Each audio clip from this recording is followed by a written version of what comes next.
I'm Mike Manalo from the Nerds of Color. How are you? Hey Good, man, how's it going?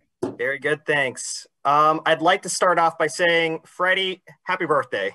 Oh, It thank you is, very much. yes, of course, of course. I just realized it was your birthday. I had to greet you. I've never had the pleasure of really greeting someone on their birthday or talking to them on their birthday. Yeah. Let me also say that I love this show, you guys. It's just, you knocked it out of the park. Vigilante is actually my favorite character on Oh. the series. Freddie, you are hilarious. My first question to you, probably the most important question I'll ever ask today. How important is the pinky toe to a human being? The pinky toe is everything. Yeah. I mean, to Vigilante, it's very important. He may think it has the functionality of the big toe, but yeah, I think it's, maybe it's this aesthetic. For a more serious question, Vigilante has the advantage of having a full-faced mask versus Judo Master or Peacemaker. How much time did you spend in the costume versus maybe a stuntman, or was it you most of the time? Stunt guys came in for a lot of the fight stuff. We had like an incredible stunt team who made me look way cooler than I am. So they did really, really cool stuff. I did get to do some there's a jail where there's no mask, but even then, like they came in to do some takes as well. But yeah, we got to they're the ones who made the fight sequences look so good. Very cool, very cool. Matt, big fan of Chuck, and big fan of like all the work that you've done. oh, When you think about Chuck, and a bunch of other shows, but Chuck in particular was kind of this show about secret ops, but it had this mass geek appeal. yeah. I know that and Peacemaker couldn't be any more different, but did you find any sort of similarities working on Peacemaker from those Chuck days? Yeah, I mean, I think they're similar in the sense that there's a couple of similarities. The first is the blending of the action and the comedy and the heart, right? So like, even though the tone may be quite different between the two shows, there are shows that sort of try and put all of those elements into it. Also, that idea of like a very kind of unusual family kind of coming together, both within like the confines of Chuck as well as this show. So there are like, I think I get why people would sort of associate the two of them. They have similar elements, even though obviously like tonally they are quite a bit different.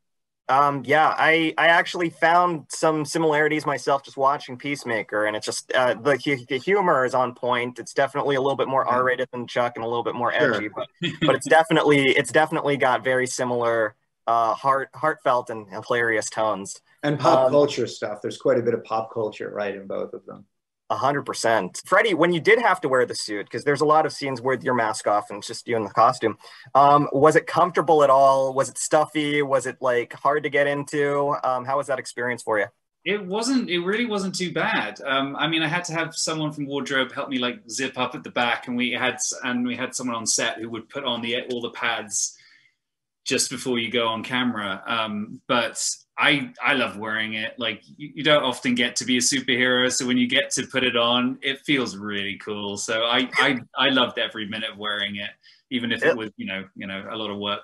It looked really cool, man. I can't believe we actually saw Vigilante in live action. That's one of the things I just can't believe. Yeah. Going back to Matt. This isn't your first DC show, actually. Dating back to 2010, 2011, there was a little underrated phenomenon called Human Target, which Yes. I really enjoyed. Thanks. Would you ever want to revisit Christopher Chance, and would you ever potentially envision any sort of a crossover with Christopher Chance and Christopher Smith at any point? Wow, that's a great question. So first, that was a super fun show to work on, Human Target, a great cast, and had a blast doing that. I think it would be an interesting crossover. I feel like these guys occupy very different tonal spaces, So I don't know about necessarily crossover, but yeah, anything I think that bridges the worlds between all the DC properties is a great thing. And I would say in this particular television show to look for some unexpected crossover cameos later in the season. Awesome. Yeah. Going back to Freddie, speaking of just the comics, you know, your version of Adrian is really a lot more optimistic than the version of Adrian in the comics, but no less unstable. Let's be honest. Did you draw from the comics to prepare for the role? And what aspects are really Freddie versus what you took from the comics? So I mean, at the time I realized pretty quickly that this is James's Vigilante, not from the comics. So I kind of did what was on the page, really, and so I interpreted what James wrote. But I have, since my brother's gotten me the Vigilante comics, I'm on 12 now. So I'm just going through them all, and you know, I'm trying to find similarities, but I mean, and I was saying earlier, it's kind of like, maybe you could say at the very beginning when he's like Leonard Cord and he's just like pummeling on him, and then, you know, he gets told this guy's innocent, like, what are you doing? And he has this, you know, this realization. The same thing where he's trying to get Stryker from Cyborg, and like Cyborg's working the police, but Vigilante isn't. He's like, is this right what you're doing? And like, there are moments there where I'm like, okay, well, that's kind of like Vigilante. Vigilante's like not doing any of the right stuff morally, but he thinks he's doing the right thing. But I mean, that's just me drawing on it from now post having shot the whole thing and reading the comics separately. But it's pretty much, this is what James wrote, and I interpreted the character that way. Well, it's a beautiful interpretation of the character, in my opinion, and you brought him to life fantastically. If I could ask one last question of both of you, would you guys be interested in coming back and doing Peacemaker season 2? Yes. Absolutely. I would do as many Peacemakers as we could possibly make. I definitely am going to campaign for that, because you guys just did beautiful, beautiful work together. And I can't thank you enough for your time.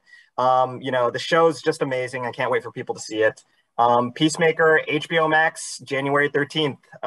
Thanks, guys. Appreciate it. Yeah, thank you. Thank you, Mike. Nice meeting you. Nice meeting you too. Fanboys, professional artists, and professors. Maybe a nerd who's just like you, talking about the things that you like too. So I invite you to the NOC. In full color, you see me? The Hard Knock